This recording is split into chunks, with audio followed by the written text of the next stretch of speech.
Well, welcome back to the Aussie Wire's ongoing coverage of the Students for Liberty conference here in Washington, D.C. And Rob Schimenz, you've joined me here, or you've actually joined the conference really, in more of a, I guess, a corporate capacity. You're representing an organisation here. Tell us a little bit about who you're representing that's more relevant to what we're doing here at Aussie Wire. What brings an organisation like yours to an event like this? Sure. I work with the Center for Independent Thought, which has two of its major projects are Stossel in the Classroom and Stossel TV. Now, Stossel, that's John Stossel. John Stossel, Yeah, okay. ABC 2020 with Barbara Walters years ago, Yep. moved there, went to Fox Business Channel for Yep. 7 years, and then decided to leave Fox to break out into social media videos to reach a younger audience. He was one of the earlier ones to do that, if my memory serves me correctly. He was kind of ahead of the curve on this. Way ahead. He was the only real known libertarian in the United States. Yeah. And I think he's still probably the best known, and it's great to have him coming here, and Yeah. he needs to get out more and see more young people. Yeah. That's his target audience, which Yeah. is why he went to social media. Well, and the Center for Independent Thought you were mentioning before, you've got this thing called Stossel in the Schools. What's that about? Because obviously you're aimed at younger people.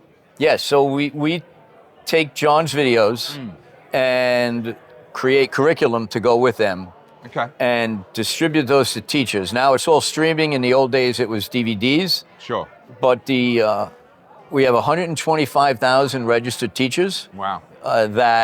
and we're working to build that number up still. It's a big project, but they use our videos.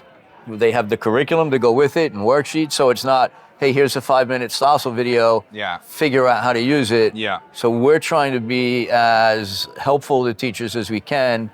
And part of that comes from my experience as a high school teacher as well. Okay, so that's your background personally. Yes. How long ago did you start working with the Center for Independent Thought? When I was teaching, I was writing guides for the DVDs. Okay. And then I was thinking about retiring, and they offered me the job to lead Stossel in the Classroom. Nice. And then with that came running the nonprofit Center for Independent Thought.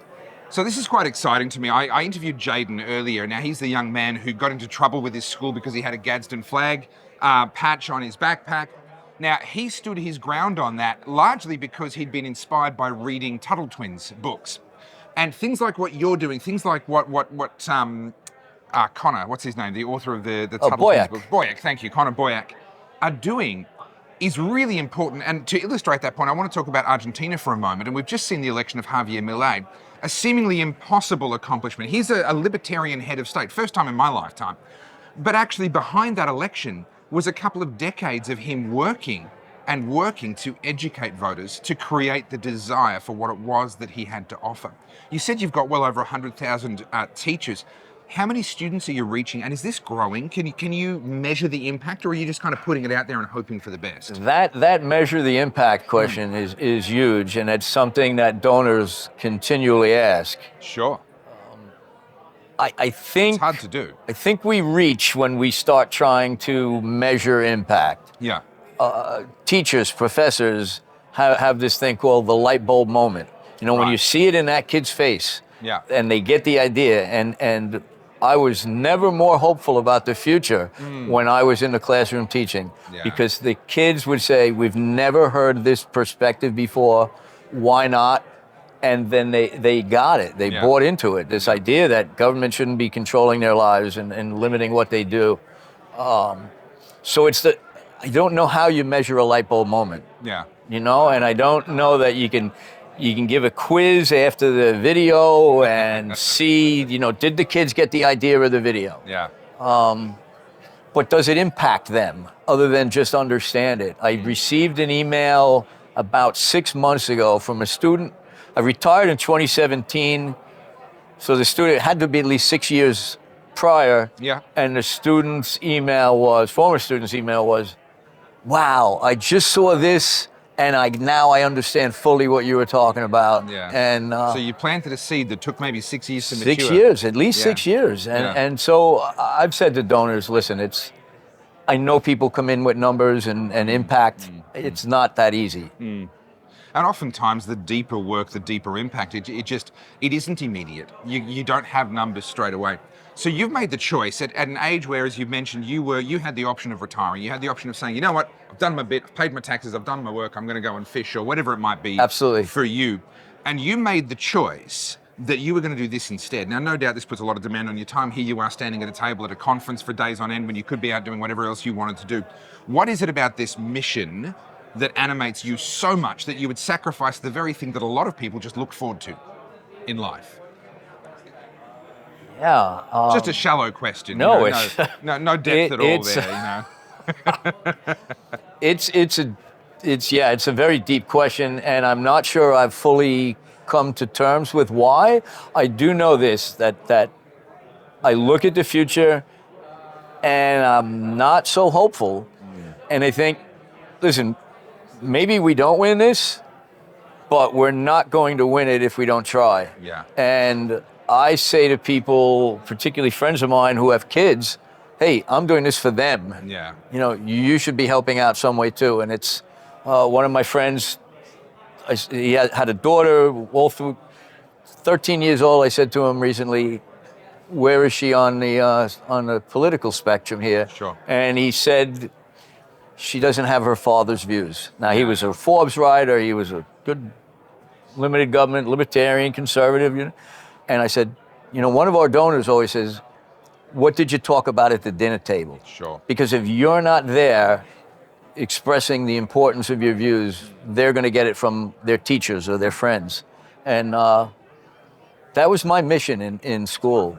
You know, we hear indoctrinate a lot, and I think it is indoctrination if they don't get the other side.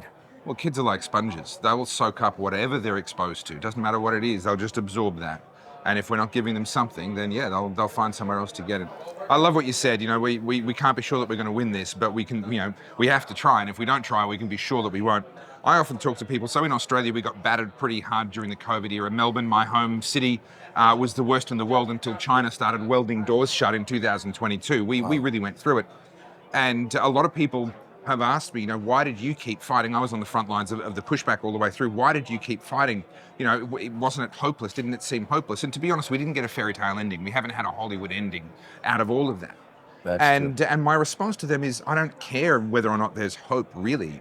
My responsibility is not actually the result. My responsibility is to actually be in the fight, to have a clear conscience that I did what I could when it mattered and when it might have made a difference. Whether it actually makes a difference, that's above my pay grade.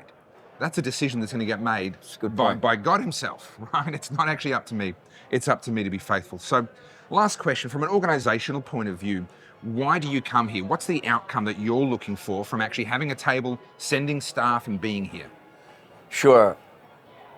One of the key reasons to be here is because it's a young organization. Sure. They're obviously already interested in the ideas of liberty because Sure. It's a Students for Liberty event, but they should know that there's people out there providing support. And John is probably one of the best people at getting these views across, the importance of limited government and markets. He points out frequently the problems with government regulations. Of course. Unintended consequences. So I think it's to say to them, you've got this team of people behind you. Yeah. We'll help. And then to ask them for help, because at times we want ideas from them, what videos can be done. We're looking at, you know, doing one on free market environmentalism. Yeah. Because it's a topic that we haven't really touched. Yep. And our movement. Well, it's been touched on here at the conference. That was a real mind opener for me. I noticed one of the most packed tables is that. Yeah. And older people, we tend to be dismissive. But we need to go where the young people are and Yeah. to try to appeal to them and help show them that we can all care about the environment. It doesn't mean we have to be top-down government force, solve Correct. all the problems, Correct. because it just creates far more problems Yeah. than it solves. Well, historically speaking, freedom and capitalism has been one of the greatest things for the environment because they've led to innovation, which has then led to, we're able to do more with less, using less resources, but it's been hijacked by the environmental movement. Look, I said that was going to be the last question, so I'll stop there, but I feel like we could talk for a very long time. Well, thank you But, so much. I've really thank you. enjoyed this. And Really appreciate it. I wish you luck. Thank you.